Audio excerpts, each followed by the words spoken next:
रुपए लगाता है, कोई 10,000 लगाता है। तो जितना जो लगाएगा, जो 10,000 लगाएगा वो भाई 10,000 की प्रॉफिट लेगा, लेगा कि नहीं लेगा। और जो 5,000 लगाएगा वो 5,000 की प्रॉफिट लेगा।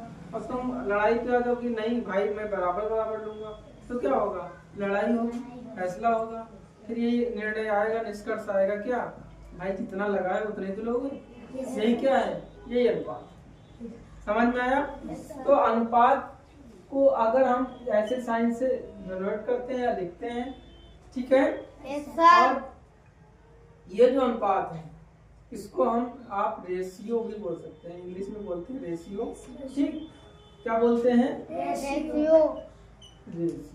रेशियो के लिए आप डिवाइड भी प्रयोग करते हैं, क्या क्या लगाते हैं, डिवाइड भी प्रयोग में लाते हैं। ठीक है। अब क्वेश्चन पे आते हैं। जैसे कोई धनराशि मान लो, जैसे एक धनराशि कोई मान लो, जैसे मान लो कि 20,000 रुपए है। कितना, 20,000 रुपए।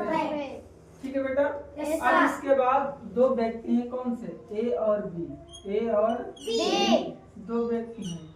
ए ने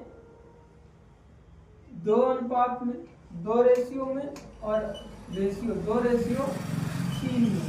ए ने इसमें कितना 2 हिस्सा लगाया, इसका पूरे का पूरा कितना हिस्सा हुआ, 2 और 5। समझ में आया। तो इन्होंने कम पैसा दिया ए ने, और बी ने ज्यादा दिया। उन दोनों के बीच का रेशियो क्या हुआ, अनुपात क्या है, वो 2:3 है। अब जो इनको धन जो इनका विभाजित किया जाएगा, किसका, ए और बी का। समझ में आ रहा है। धनराशि कैसे ए को कितनी मिलेगी, बी को कैसे मिलेगी। तो इसके लिए क्या करेंगे, इन दोनों को जोड़ लिया गया। जोड़ने के बाद कितना आएगा, 5 से हम इसको क्या करें, डिवाइड करें। क्या कर दें, वेरी गुड, डिवाइड कर दीजिए। ठीक है। चाहे हिंदी में, तुम लोग हिंदी मीडियम के स्टूडेंट्स हो, इसलिए नवोदय की क्लासेस क्या है, हिंदी मीडियम से है, इसलिए और एकेडमिक क्लासेस इंग्लिश मीडियम से है। तो इसलिए हिंदी और इंग्लिश दोनों प्रकार से आप क्वेश्चन को समझ लीजिए, ताकि आप पेपर अच्छे से दे सकें। समझ में आया। तो अब इसके बाद टेबल पढ़िए, यानी पहाड़ा पढ़िए। कितना हो जाएगा, 5 चक्कू 20। समझ पा रहे हो। प्राइमरी वाले बच्चे भी ध्यान दें, इसके बाद ये ना सोचे कि हमको समझ में नहीं आया। समझ पा रहे हो, इसलिए हिंदी भी बता रहे हैं। अब कितने जीरो बचे, 3 जीरो। आप यहाँ पर एक, यानी एक रेशियो कितना बराबर हो गया, 4,000। कितना हो गया बेटा, 4,000। और ये 2 रेशियो है, एक के पास कितना है, 2 रेशियो। तो एक को धन कितना मिलेगा, 2 गुणे 4,000। It means 8,000। कितना मिलेगा, 8,000। और बी को कितना मिलेगा, 3 गुणे 4,000। कितना हो जाएगा, 12,000। नहीं समझ में आया।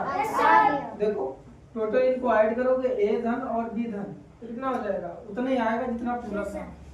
यही क्या है, यही है अनुपात। और देखो अब इसमें कम ज्यादा किसी का, जितना जिसने लगाया उतना उसको मिला। समझ में आया। अब आते हैं आपके, ये समझ गए अच्छे से। अब आते हैं जो क्वेश्चन आपके बुक में दिए गए उसके अकॉर्डिंग।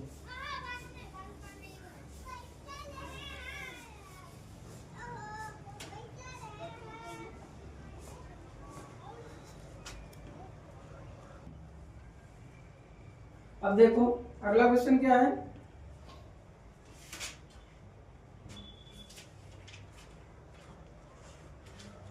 राम और श्याम के धन का अनुपात। एक दिया गया क्वेश्चन हमारे पास क्या है, राम और श्याम के धन का अनुपात कितना दिया गया है, 5:4। 5:4 दिया गया है। समझने की कोशिश करना अच्छे से, ये क्वेश्चन दिया गया है। अब इसके बाद यदि राम के पास 3,000 रुपए हैं, राम के पास कितने हैं, 3,000।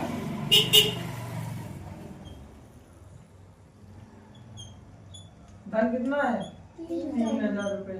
समझना। तो श्याम के पास कितना होगा, श्याम के पास धन। लग जाएगा क्वेश्चन। देखो कैसे होगा बेटा, ये राम है ना, और ये राम का अनुपात कितना है 5। तो 5 इज इक्वल टू 3000, यानी 5 बराबर होगा किसके 3000 के। इसको काट लो, 5 एकम 5 छक्का 30 हो गया। कितना बता 2 0। 1 बराबर कितना हुआ 600। आया समझ में। अब इसके बाद हमें श्याम के पास, तो यहाँ लिखेंगे श्याम का अनुपात कितना है 4। तो श्याम के पास धन कितना है बेटा 4 है 60 नहीं 600। ठीक है, कितना हो जाएगा 4 गुणे 600 रुपए। अब कितना हो जाएगा 624। समझ में आया। तो श्याम के पास धन कितना है 24। समझ में आया। देखो कौन सा ऑप्शन सही है बी नंबर। तो ऐसे आपको नवोदय में क्या करना है, वहां पे आपको